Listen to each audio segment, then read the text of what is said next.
Hi guys, today we're going to be taking a look at the game Ecosystem from Genius Games. This is a card drafting game and the object is to build the best ecosystem and score the most points. So let's take a look at it. Okay, so let's go ahead and take a look at some of the cards here. You got a whole bunch of different cards, some that have animals and some that have different types of environments. Really nice artwork. I'll just show you a few. Here's a rabbit. Here's a wolf, here's a stream, here's a trout, here's a fox.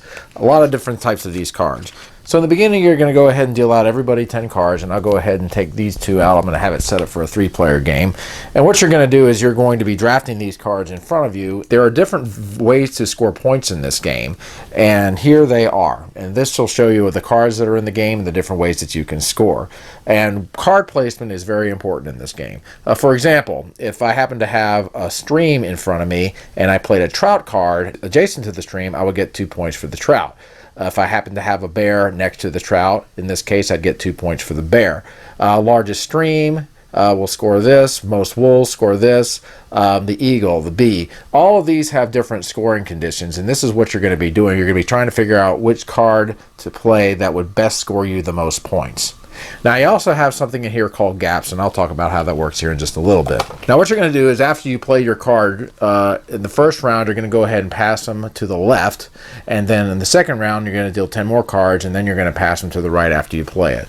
So I'm taking a look at my cards, and I happen to have a couple of streams. I've got a trout here. So let's just say I decide I'm going to go ahead and play the trout right here.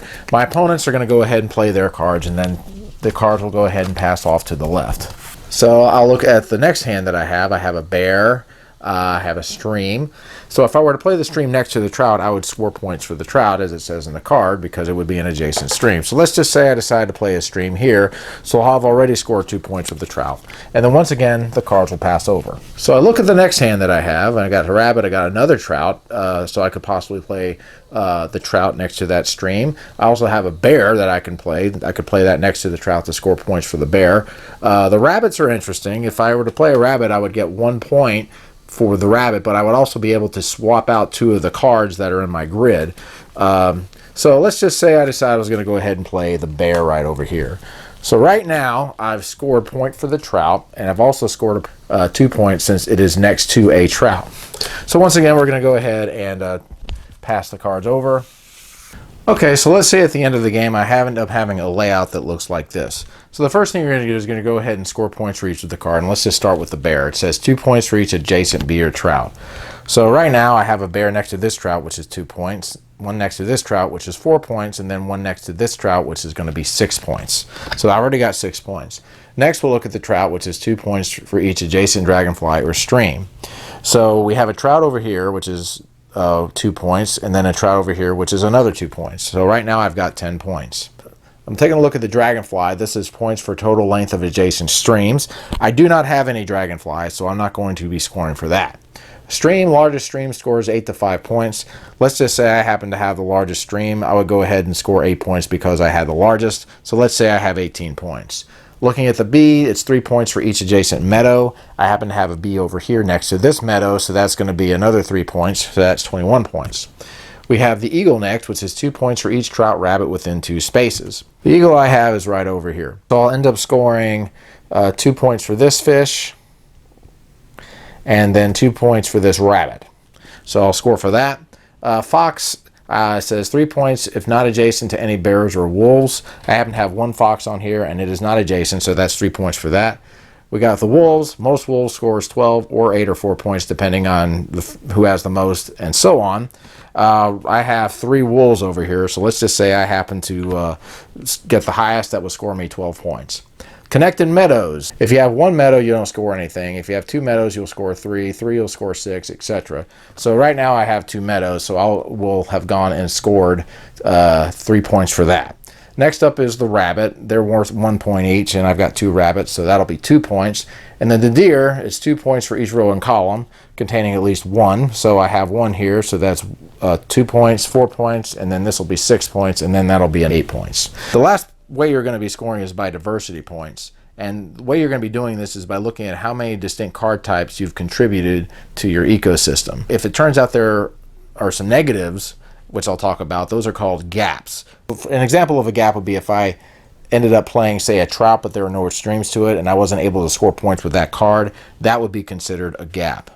If you did not have one of the largest amounts of streams, one of the largest amounts of wolves, meaning that you had those types of cards on the board, but you didn't score any points with them because other players got more. Another way you can end up getting a gap is if it turned out there was a particular card that you did not play. So for me, I did not play the Dragonfly, so that would be considered a gap. So what you'll do is you'll go ahead and add up your gaps, and depending on how many you have, you'll score that amount of points. So let's just say I happen to have 3 gaps. I would look over here and I would end up scoring 7 diversity points.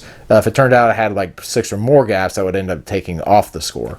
So you'll use this little score sheet to go ahead and toggle up all of your points, and then you will total them all up, and whoever has the most amount of points by the end of 2 rounds will win the game. And that, folks, is Ecosystem. So my final thoughts on Ecosystem. Well, this is a game my wife and I would definitely bring to the coffee house with us.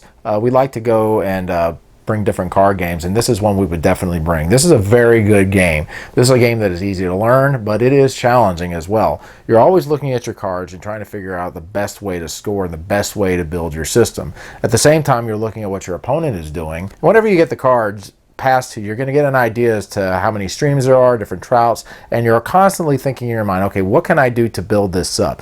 There have been times where I would be like having to debate between 2 or 3 different cards because I wasn't quite sure what to do. It said this might score this much, this might score this much, and going about like that. A lot of different ways to score in this game too. I really like that a lot, with the most streams, the most wolves, using the rabbit to switch the places, having an eagle being able to get a trout or so from 2 spaces away, the deer doing the rows and the columns. A lot of different ways to score, and this is what makes this game good.